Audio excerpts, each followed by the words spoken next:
ತಮಿಳುನಾಡಿನವರು ಯಾವಾಗಲೂ ಕೂಡ ಖ್ಯಾತಿ ತೆಗಿತ್ಲೇ ಇರ್ತಾರೆ. ಯಾಕಂದ್ರೆ ಅವ್ರಿಗೆ ರಾಜಕೀಯ ಲಾಭ ಪಡ್ಕೊಳ್ಳಿಕ್ಕೋಸ್ಕರವಾಗಿ ಖ್ಯಾತಿ ತೆಗಿತಾ ಇರ್ತಾರೆ. ಯಾಕಂದ್ರೆ ಕಾವೇರಿ ವಿವಾದ ಬರೀ ತಮಿಳುನಾಡು ನಮಗೆ ಅಷ್ಟೇ ಅಲ್ಲ ಇರೋದು, 4 ರಾಜ್ಯಗಳಿಗೆ ಸಂಬಂಧಪಟ್ಟಂತ ವಿವಾದ ಇದೆ.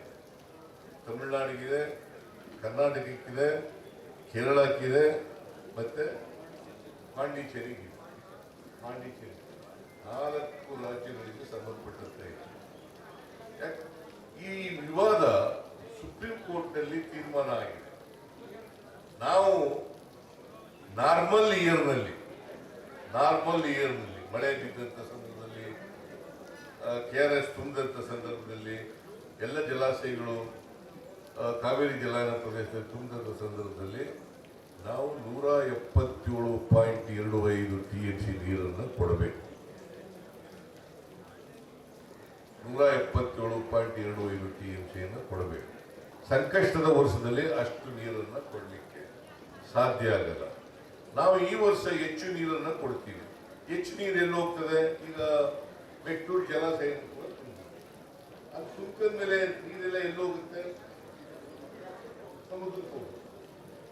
ಆ ಸಮುದ್ರಕ್ಕೆ ಹೋಗೋ ನೀರನ್ನ, ಹೆಚ್ಚುವರಿ ನೀರನ್ನ ಕರ್ನಾಟಕದಿಂದ ತಮಿಳುನಾಡಿಗೆ ಹೋಗುತ್ತಲ್ಲ, ಆ ನೀರನ್ನ ತಡೆ ಹಿಡಿಲಿಕ್ಕೆ ಒಂದು ಬ್ಯಾಲೆನ್ಸಿಂಗ್ ರಿಸರ್ವಾಯರ್ನ ಮೇಕೆದಾಟು ಅಂತ ಕಟ್ಟಬೇಕು. ನಮಗಿಂತ ಜಾಸ್ತಿ ತಮಿಳುನಾಡಿಗೆ ಅನುಕೂಲ ಆಗುತ್ತೆ. ನಮಗಿಂತ ಜಾಸ್ತಿ ತಮಿಳುನಾಡಿಗೆ ಅನುಕೂಲ ಆಗುತ್ತೆ. ಆದರೂ ಕೂಡ ರಾಜಕಾರಣಕ್ಕೋಸ್ಕರವಾಗಿ ಅವರು ಖ್ಯಾತಿ ತೆಗಿತಲೇ ಇರ್ತಾರೆ. ಇವತ್ತವರೆಗೆ ಕೇಂದ್ರ ಸರ್ಕಾರ ಅದಕ್ಕೆ ಮಂಜೂರಾತಿಯನ್ನ ಕೊಟ್ಟಿಲ್ಲ.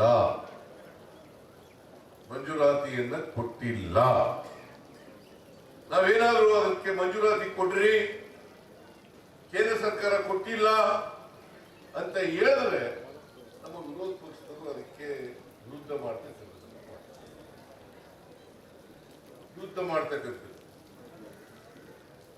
ವಿರೋಧ ಪಕ್ಷದವರು ಅಲ್ಲಿ ಇಲ್ಲಿನ ಮಂಡ್ಯ ಲೋಕಸಭಾ ಸದಸ್ಯರು ಗಲಾಟೆ ಮಾಡಬೇಕು. ಅಲ್ಲಿ ಮೇಕೆದಾಟನ್ನ ಮಂಜೂರು ಮಾಡಿಸ್ತಕ್ಕಂಥ ಪ್ರಯತ್ನವನ್ನು ಮಾಡಬೇಕು, ಒಪ್ಪಿಗೆ ಕೊಡಿಸ್ತಕ್ಕಂಥ ಕೆಲಸವನ್ನ ಮಾಡಬೇಕು. ಅದು ಮಾಡಿದ್ರೆ ನಮಗೆ ಸುಮಾರು 65 TMC ನೀರನ್ನ ಅಲ್ಲಿ ಹಿಡಿದಿಡ್ಲಿಕ್ಕೆ ಸಾಧ್ಯ ಆಗ್ತದೆ.